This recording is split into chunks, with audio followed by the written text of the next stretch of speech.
마테오가 전한 거룩한 복음입니다. 주님 영광 받으소서. 그때 예수님께서 이렇게 말씀하셨다. 아버지, 하늘과 땅의 주님, 지혜롭다는 자들과 슬기롭다는 자들에게는 이것을 감추시고 철부지들에게는 드러내 보이시니 아버지께 감사드립니다. 그렇습니다, 아버지. 아버지의 선하신 뜻이 이렇게 이루어졌습니다. 나의 아버지께서는 모든 것을 나에게 넘겨주셨다. 그래서 아버지 외에는 아무도 아들을 알지 못한다. 또 아들 외에는, 그리고 그가 아버지를 드러내 보여주려는 사람 외에는 아무도 아버지를 알지 못한다. 주님의 말씀입니다. 그리스도님 참배합니다. 오늘 우리가 들은 복음의 말씀, 예수님께서 이렇게 말씀하셨다라고 하시면서 하나님 아버지께 감사를 드리는데, 바로 아버지의 선하신 뜻이 드러내 주시니, 우리가 그리스도교의 모든 신비는 우리 인간은 알 수가 없죠. 그러나 하나님께서 드러내셨기 때문에 우리가 그것을 그냥 후에 알아차릴 뿐이라는 거예요. 이것은 모든 것은 하나님의 동기부여는 하나님께 있다는 거예요. 우리가 하나님을 탐구해서 하나님이 이런 분이다라는 게 아니라 하나님이 때가 되어서 당신을 계시하셔서 우리는 그것을 알 뿐이라는 거예요. 근데 오늘 예수님께서 말씀하신 그 하나님의 그 아버지의 선하신 뜻이 지혜롭다는 자들과 슬기롭다는 자들에는 이것을 감추신다고 그랬어요. 그래서 이게는 감추신다는 것은 하나님께서 당신을 계시하시는데도 어떤 이에게는 드러내시기도 하지만 어떤 이들은 뭐예요? 그거를 보지 못하고 듣지 못하고 가리신다는 거예요. 그러니까 여러분들도 그 아버지의 선하신 뜻이 하나님은 분명히 여러 가지 방법으로 계시하셨죠. 우리 말씀을 통해서도 또 교회를 통해서 아버지의 뜻을 이렇게 드러내시는데, 여러분들은 어떻게 하나님께서 자기에게 드러내시는 것 같아요? 감추시는 것 같아요? 예? 근데 우리가 한간에 우리 교회에서 이 뜻이라는 것에 대해서 너무나 남발하는 것 같아요. 중요한 것은 내가 하나님의 뜻을 알 수가 없어요. 중요한 것은 하나님이 그 뜻을 드러내는 것은 그 사람의 존재 양식에 따라서 그 뜻이 드러날 뿐이지 내가 하나님의 뜻을 알 수가 없어요. 그것은 하나님의 주재권이 있기 때문에 내 존재의 어떤 존재감을 어떻게 내가 느끼느냐. 근데 중요한 것은 오늘 예수님이 말씀하신 이 지혜롭다는 자들과 슬기롭다는 자라는 것이 자칫 내가 생각하는 지혜와 슬기의 어떤 척도에서 생각하면 안 되죠. 예수님이 생각하는 지혜롭다는 자와 슬기롭다는 자는 어떤 자를 말하는가? 또 그리고 그 반의적으로 철부지에게 아버지께서 드러내신다고 그랬어요. 그러면 예수님이 언급하신 이 철부지는 어떤 사람을 말하는가? 근데 예수님은 유대인이셨기 때문에 우리가 지혜도 여러 어떤 종파에서, 종교에서 또 학문에서도 지혜에 대한 논의를 하고 정의를 내려요. 그러나 예수님이 말씀하시는 이 지혜는 결국에는 구약의 어떤 지혜에 근거하겠죠. 그러나 여기서 말하는 지혜와 슬기를 지혜롭다는 자, 슬기롭다는 자는 뭐겠습니까? 자기 스스로 자기가 볼 때 자기가 지혜롭다, 자기가 슬기롭다 하는 자를 말하는 거예요. 구약의 어떤 지혜와 슬기를 말하기도 하지만 결국 이것은 자기 자신을 존재 매길 때 자기가 지혜롭다고 생각하는 거예요. 자기가 슬기롭다고 생각하는 거예요. 이것은 예수님의 눈으로 볼 때는 지혜롭다는 자, 자기가 지혜롭다고 생각하는 자들, 슬기롭게 생각하는 자들 뭐예요? 우리 인간 존재 자체는 뭐예요? 그 말 그대로 하나님으로부터 연유됐기 때문에 세상에서 말하는 지혜롭다고 내가 생각하고 슬기롭다는 자는 이미 뭡니까? 구약에서 말하는 지혜와 슬기로움에 벗어나 있는 거죠. 왜? 하나님의 눈에 지혜롭고 슬기로운 자를 하는 예수님께서는 말씀하시는 거지, 내가 내 스스로 지혜롭다고 생각하고 슬기롭다고 생각하는 자에게는 뭐예요? 하나님께서 감추신다는 거예요. 그러나 우리는 그리스도교인으로서 살아가면서도 우리는 이 세상 논리에, 세상이 추구하는 것에 우리도 뭐예요? 영향권에 있죠. 그러니까 우리들도 뭡니까? 지혜로워지려고 하죠. 그리고 슬기로워지려고 하죠. 그러나 세상이 말하는 또 지혜와 슬기로운 것은 또 성경에서 말하는 지혜와 슬기와는 또 근본적으로 틀리죠. 왜?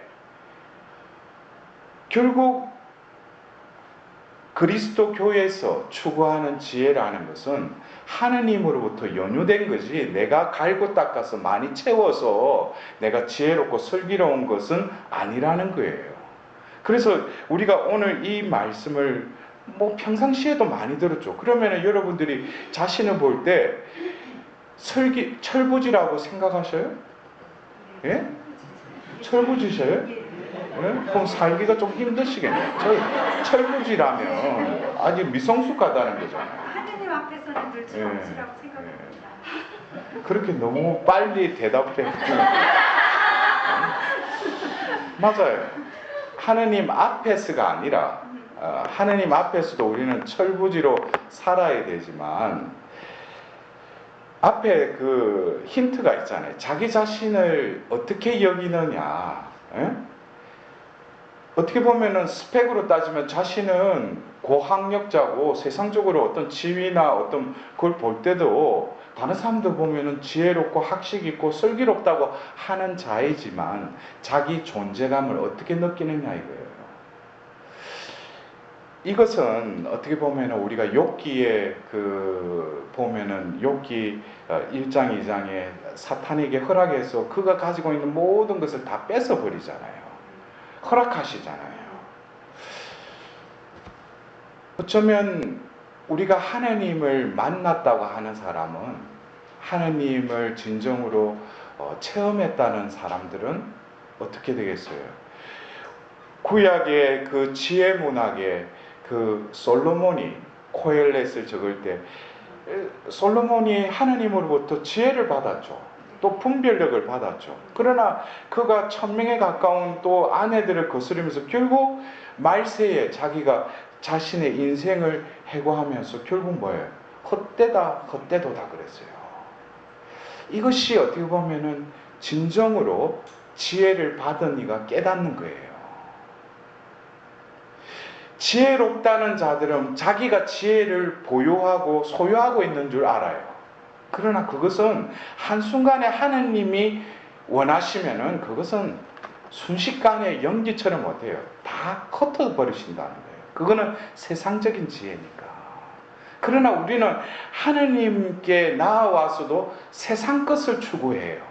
세상 것을 또 채워달라고 그래요. 여러분들도 안 그래요? 우리 자녀들이 좋은 대학, 좋은 직장, 남편이 좋은 지위를 누렸으면 좋겠죠. 그러나 내가 진정으로 하나님을 만났다면은 그것보다는 뭐예요? 그 자녀에게 하나님의 지혜를 깨닫게 해달라고. 하나님의 슬기로운 자가 되게 해달라고. 그래서 우리는 뭡니까? 그 젊은 이들에게는 집에서와 어떤 지혜서 이런 것들을 젊었을 때 계속 읽어야 돼요. 거기에 뭡니까? 하는 젊은이로서 장년층에서 지녀야 될 그 지혜에 대해서 다 이렇게 언급해 놨죠. 그리고 우리가 40대, 50대 이제 한참 그 인생적으로 따지면 아주 피크에 이르렀을 때 자기 나름대로는 노력을 하고 이뤘다고 하는데 어느 한순간에 뭡니까? 다 무너져 버리고 실패를 맞이했을 때 우리는 이 장년층 때 우리는 다시금 욥기를 읽어야 돼요. 욥기를 읽으면서 인생의 참된 주인이 누구신지, 그리고 진정으로 지혜로운 자로서 살아간다는 것은 결국 의인인 욥도 그 세 친구들의 어떤 변론에 끊임없이 한거하죠. 자기 나름대로 또 대변하죠. 그러나 하나님이 듣다 안 되니까 뭐야? 하나님이 직접 욥에게 나타나시죠. 그러면서 욥에게 무슨 말씀하셔요? 창세 때의 이야기를 하시자 욥은 그 앞에서 할 말을 잃어버려요. 그리고 온전히 하나님 앞에서 부복해요. 그러자 하나님께서 마지막 장에 어떻게 해주셔요? 잃어버린 것을 2배로 곱절로 축복을 내려주셔요. 우리가 추구해야 될 축복은 바로 첫 번째 내가 누리고 있는 그 축복을 유지하고 그거를 간직하고 더 많이 해달라고 하는 그 축복이 아니라 진정으로 인생의 축복은 내가 소유하고 있는 것을 모두 잃어버리고 공허가 됐을 때 하나님의 피로서 그 하나님으로부터 오는 축복이 나에게 임할 때 그 축복을 향유하고 누리는 자가 진정한 의인의 삶을 살아갈 수 있는 거예요. 잃어버림과 실패함과 포기함과 모두 버림으로써 인생이 끝났다고 생각하지만 비로소 거기서부터 뭐예요? 새로운 시작이 시작될 뿐이죠. 우리는 이러한 지혜롭다는 자와 슬기롭던 자들에게는 이것을 감춰주고 철부지들에게 드러내신다. 철부지. 여러분들, 우리가 인생은 철부지로 살면 안 돼요. 그러나 이 철부지라는 것은 내 나름대로는 지혜롭다고 슬기롭다고 그것을 추구하고 살았는데 막상 욥과 같이 하나님을 만나보니까 내가 생각했던 지혜, 설기는 아무것도 아니라는 거예요. 이거는 완전히 헛된 것이었을 뿐이라는 거예요. 그리고 뭐예요? 하나님 앞에서는 나는 무지할 뿐이고 무능할 뿐이고 무기력함의 그 존재일 뿐이라는 것을 깨달을 때 비로소 어떻게 하나님께서 왜 그것을 깨닫지 않으면은 아직까지 자신은 소유하고 이룬 것에 대한 자아도취에 빠져 있고 그것으로 마음의 위안을 얻기 때문에 그 사람에게는 뭐예요? 신비를 드러내지 않으신다는 거예요. 여러분들 이거를 잘 아셔야 돼. 자기가 소유한 거, 이룬 거, 그것에 자아도취에 빠져 있고 만족하는 사람들, 그것으로 마음의 위안을 삼는 사람들은 아직까지 뭐예요? 아버지의 감추는 뜻이 그 인생에는 아직 드러나지 않았다는 거예요. 그것은 나이가 들어도 똑같아. 어렸다고 해서 그 사람이 못 깨닫는 게 아니에요. 하느님 앞에서 자신이 얼마나 보잘것없는 존재라는 것을 하느님의 빛 아래에서 낱낱이 깨달으면 그때 비로소 하느님은 뭐예요? 그에게 당신의 신비를 드러내셔요. 근데 우리는 예수님이 이 말씀을 하시는데 예수님은 어느 곳에 말씀을 할 때 그 나자렛 사람들이 뭐라고 해요? 고향 사람들이 뭐라고 해요? 저 지혜가, 저 힘이 어디서 왔느냐 그러잖아요. 그들이 생각하는 그 지혜와 힘은 자기들 수준에서 말해요. 예수님은 그 말 그대로 하나님의 지혜죠. 로고스 그 자체이시죠. 말씀이죠. 근데 예수님은 지혜롭다고 슬기롭다고 자기를 여기지 않았어요. 자기는 한낱 뭐예요? 자기 존재 자체도 부정해버려요. 그리고 뭐예요? 나는 아버지가 보내서 왔다고. 나를 보지 말고 내가 하는 일을 봤으라도 나를 믿으라고. 나는 아버지께서 기뻐하시는 일만 한다고. 그러면서 결국 자기의 부정은 어디까지 이르러요? 자기 목숨까지도 부정하죠. 죽이시죠. 이거는 어떻게 보면 완전히 미친 사람이에요. 여기서 말하는 철부지는 바로 예수님과 같은 삶을 살아가는 사람들을 철부지라고 할 수 있는 거예요. 내가 뭐 하느님 앞에서 내가 주님 저는 철부지예요. 저 아는 거 없어요. 그래놓고 딴 들 앞에 가서는 잘난 척해. 뭐 아는 척하고 그러니까 무슨 철부지냐 이거예요. 진정으로 내가 철부지가 되려면 온 세상 권력과 모든 것을 지녔음에도 불구하고 죽음을 선택하고 한낱 종이요 섬기는 자로 사셨던 그러한 삶을 살아가려고 애쓸 때 비로소 뭐예요? 철부지의 삶을 살아갈 수 있다.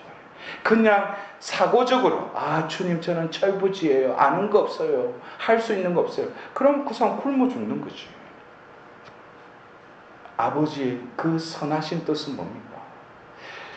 다른 철부지가 우리가 따라가야 될 그것이 아니라 예수님의 삶이 철부지의 삶이었어요.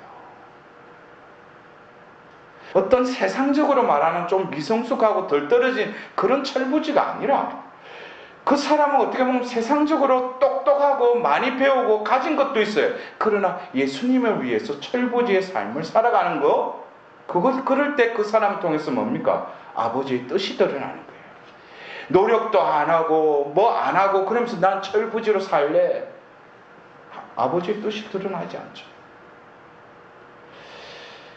그리고 오늘 그 아버지의 뜻이 드러나시는데 결국 뭐예요?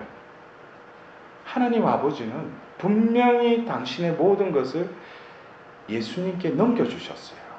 그분을 통해서 모든 것을 계시하셨어요. 그러나 그 예수님으로 계시된 것은 또 뭡니까?